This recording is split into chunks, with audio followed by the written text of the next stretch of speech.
Cannabis myth busting. 5 things that will surprise you about today's cannabis consumers and what it means for your brand. Today, we're going to be talking about how the cannabis industry is constantly pushing back against outdated, harmful, and sometimes bigoted stigma against the plant and those who trust it. Here at Oasis Intelligence, our 20,000 respondent annual tracking study has empowered us with the cold hard facts to dispel some of these stereotypes once and for all. So, who are we? Who is Oasis Intelligence? Well, glad you asked.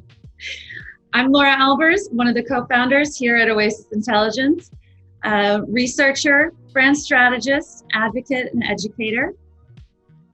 My name is Ben Woo. I come from a background in growth strategy consulting and consumer insights. And that's what we're really here to do, is to really apply insights as to who are the cannabis and hemp consumers of today. We've long heard lots of things about who people think they are, different conflicting things coming from even inside the industry. Even different parts of the industry have different preconceptions about who that is. And outside of it, good luck. So we really sought to really help companies understand really who this modern consumer is, such that we can really work to serve them, so that we're not serving outdated stereotypes, but rather serving people and really plugging in the information and products that they really are looking for. And so we felt this was important to do from a consumer insight standpoint, not just from an analytics standpoint. There are a couple of other data intelligence companies out there in the cannabis industry that we have a lot of respect for, and that are focused primarily on purchase data, on point of sale data from transactions. And while that is helpful for certain elements, it doesn't tell the whole picture. And so that's what we really sought to do here with surveys. Laura and I have been doing consumer insights and strategy coming out of that for decades in consumer packaged goods. Particularly with strengths around health and wellness, around food and beverage, around beauty, and cannabis and hemp just happened to knock down the doors of all of those. So that's how we got involved in this industry back in 2017. And what we did last year was put together a proprietary survey that actually went out to 10,000 cannabis consumers and 10,000 hemp consumers, with representation across all 50 states, across all age groups, across all ethnicities, across both sexes, and allows us to really have a really full picture.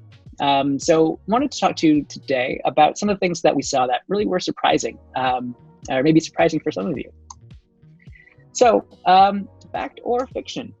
Myth number 1, men consume cannabis more than women, and good parents do not consume cannabis.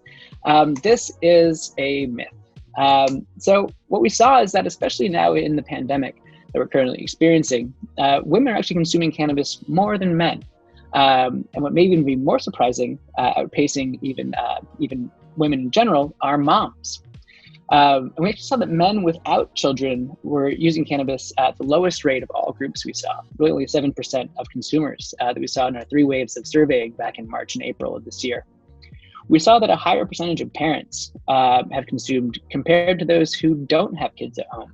So for those of you who are parents like myself that maybe get to the end of a long day, there are a few things that can really help with things like stress, things like insomnia, and some of these things are just what we experience when there is somebody waking you up in the morning by screaming at you. So luckily, she's only 5 months old, so that scream doesn't go too far. But we have seen that that I am not alone in this, and that you parents who may consume cannabis are also not alone in this. And this was, and don't just take our word for it. We also had these stories picked up by Benzinga, by Times of CBD, and others. So throughout this presentation, we'll be showing a couple of screenshots of some different press items, and those are all from articles that used our data to drive those stories. Our next myth: current cannabis consumers know what they're doing. It's the new ones, the next ones, the kind of curious that we really need to educate. False. What we find, though, is that current cannabis consumers actually need very basic fundamental education. When we asked what are the terms that people are most familiar with, entourage effect, endocannabinoid system, and terpenes were not.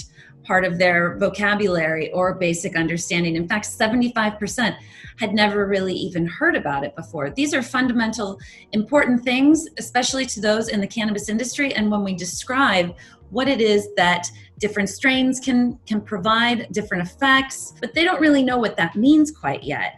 What they're most interested in learning is what products are available, and also what's a CBD to THC ratio really mean for me.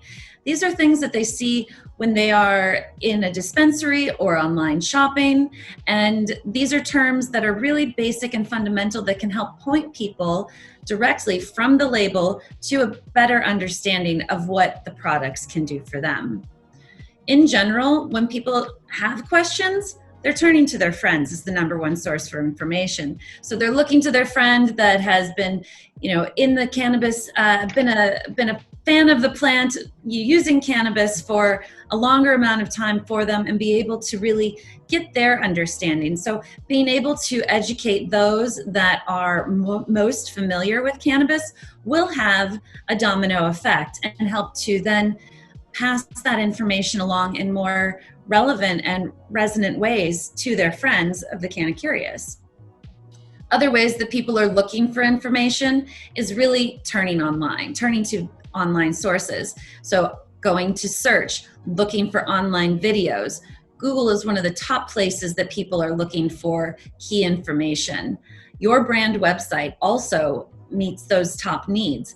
Understanding that your brand is going to be the expert on your products and how you describe the plant and its ability to interact with the person using it. So that is really an important note for you as you're thinking about how can I help to educate people. Don't underestimate the value of the content on your website. And of course, YouTube. People are really looking to video to help them understand in quick, relatable sound bites that help them to understand what are the fundamental things that I really need to know. So what we see here is that SEO and video content is really an important thing for marketers to turn to. So our next myth that we will bust is that medical and wellness uses are really just excuses from young men who want to get high. And that myth is false. What we actually see is that 5 in 6 consumers who are using cannabis are doing so for at least some medical and wellness reasons. Instead of just asking, do you use this for medical or for recreational? In our survey, we asked, where do you fall on a spectrum? And on a scale of 1 to 5, how medicinal or how recreational on the other side? And what we found was that really only 19% are doing so for recreational purposes exclusively. And actually 16% show no distinction between medical and recreational use. So for some people, there really is no difference there. In terms of what people are really using wellness for, the top uses continue to be anxiety, depression, and insomnia. These conditions we've seen people not only turning to the plant for it, but also seeing significant benefit from that as well. When they're talking about what brand values we want to see brands show, we do see a lot of similarity there as well. People are looking for terms like natural and wellness and relaxed, and in some cases medical. So some things to think about when we're thinking about medical usage versus recreational usage that might actually be a false choice. And I do think that there would be greater acceptance of the wellness and medical benefits if there was greater awareness in our country of just mental health issues as being health issues.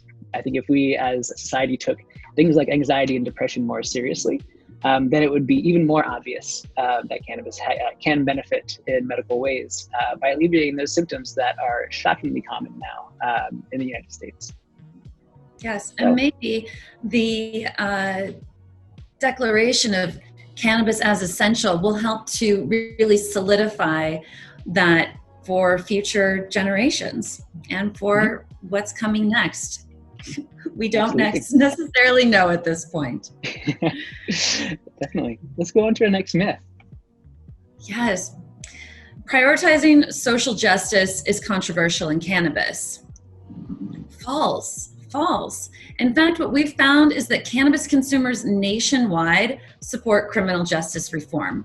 So it's not actually some people, only a small amount of people that are in support of criminal justice reform. In fact, an overwhelming majority, 76% of cannabis consumers nationwide, support the expungement programs to remove felonies for cannabis offenses. Something really to note also about our study is that we didn't just survey people in legal, medical, and recreation states. We also went and talked to people that don't have access. So really what we're seeing here is a true representation of all 50 states being in support of this. 74% also support reinvesting resources and capital from cannabis sales into communities in need. And 68% express support for social equity programs. These are fundamental things to the cannabis industry in order for the cannabis industry to really live up to its potential in many ways of being something bigger than what it's been perceived, and to come out of the shadows of 80 some years of prohibition. So really, without this support of criminal justice reform, how can we in the cannabis industry really provide the full support and an opportunity to the nation without it? They really do go hand in hand, and we see overwhelmingly that the consumers agree. And it's not a shock. I know many in the industry do support criminal justice reform and other measures of social justice in the industry. If we could all have it by snapping our fingers, we would be snapping pretty quickly. But some people have said that efforts to figure out exactly how to go about setting up these programs and to execute on these is so complicated that maybe we should not worry about that for now and just go ahead with legalization and push those efforts ahead. And we'll figure out the social justice aspect later. But consumers really are in strong support of this reform now, and are of the majority opinion, that they want this in the industry. So we're excited to see that consumers will end up behind this, and with this kind of support, we're excited to see real change come. Absolutely. So, on to our final myth. Federal legalization is a mirage being pushed by young men in states that already have legal cannabis programs. This is in fact a myth. And support for medical legalization comes from places that you might not have expected. Actually, older people, women, and lower income individuals are the ones who are even more in favor of medical wellness legalization. And we saw really no difference in this by whether they were living in a state that currently had a legal program or not. So on average, we saw 68% support among cannabis users for medical or wellness cannabis legalization. And we saw that number actually increase as people got older. So that number started at 64% for this lowest age group here at 21 to 34, but got all the way up to 77% by the time we get to 55 plus years old. And so we know that these groups do consume cannabis. It's not just these young folks. And those wellness benefits that we talked about, such as depression, such as insomnia, and are things that you tend to experience more of as you get older for some people. So we do see that as being really encouraging to see that the support is coming not just from those new voters that people are canvassing for on college campuses, but really everywhere. And we see that women actually are in higher demand of this legalization than men. We think this may be because women are generally more in tune with their bodies and are more understanding of wellness in general. They were the first to pick up on really wellness as an industry and as a hobby. I remember the first yoga class I went to, certainly not a lot of male faces in the room. So certainly we are seeing support from women here for medical legalization. And then for income, we saw a really large difference. So for those making below $75,000 a year in household income, so HHI here stands for household income, actually we're much more in support of this legalization effort. Above that threshold, we think these folks likely are more likely to be insured. They may have more access to to prescription medications to combat things like anxiety, depression, and insomnia. But if you don't have insurance and can't afford the Lexapro or Ambien or Prozac, then maybe you can afford cannabis. And so we do see that lower income group as being even more urgently in need of this form of legalization. Absolutely. I think that also really supports just the general democratization of cannabis and being able to really provide this medicine as it is for so many people. As we saw previously, over 85% or so are in support of medical wellness usage. And so I think that this really continues to demonstrate how needed it is by people that are often overlooked. Absolutely. Yeah. Absolutely. So a quick recap of all of the myths we've been busting today. Number 1, men consume cannabis more than women, and good parents do not consume cannabis. False. Number 2, current cannabis consumers know what they're doing. It's the new ones, the next ones, the kind of curious that we really need to educate. False. Number 3, medical wellness uses are excuses fabricated by young men who just want to get high. Also false. False. Number 4, prioritizing social justice is controversial in cannabis. Absolutely not. Wrong. And number 5, federal legalization is a mirage being pushed by young men who live in states that already have legal cannabis programs. Again, false. So to recap, Ben, will you take us through this? Sure.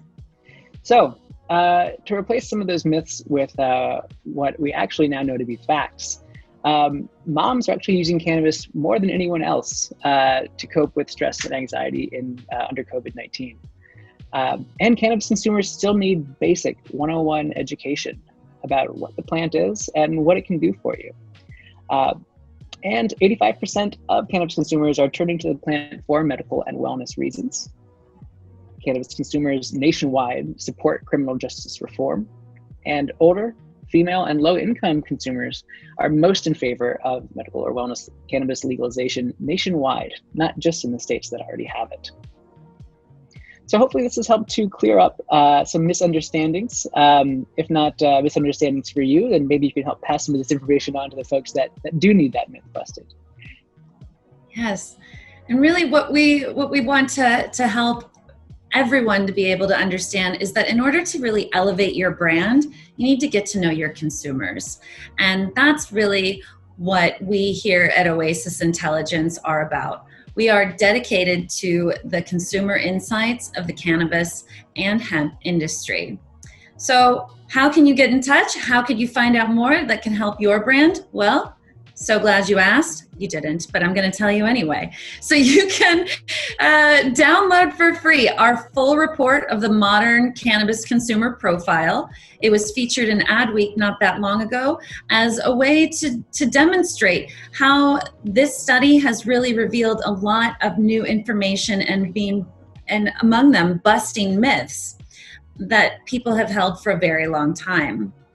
We also would like to offer a free strategy session for any of the growth conference attendees so that we can have a conversation with you about what your brand is doing and who your consumers are. How could we help you to shed some light on what people that you're trying to connect with think and feel and how they act? And one lucky attendee will actually receive a custom consumer profile valued at $5,000. So what that means is our entire study will be able to then really focus in and narrow down to who your consumer is and put it in the context of your priorities, your needs, and be able to really connect with you and share with you some insight into who your consumer is. Mm-hmm. And with that information, you'll be able to not only do better marketing and connect more easily with your consumers, but really look to create solutions for them, as opposed to things that just you might enjoy or that your current consumers might enjoy, and not the next ones. So really thinking about your consumer will help to make a lot of those judgment calls a lot easier, will help to improve ROI on all of them, and really reduce risk in this era where it may be hard to make decisions when it seems like everything is changing. But when that happens, what we always encourage companies to do is focus on the consumer, and the rest will sort itself out. And so let's talk. So if you'd love to connect with us, please reach out to us at oasisintelligence.com. You can find our email addresses and our phone numbers here, or you can just reach out on the website, and look forward to connecting with you soon. Yes. Thank you so much. Hope you learned something and enjoyed our conversation today. Thanks, everyone.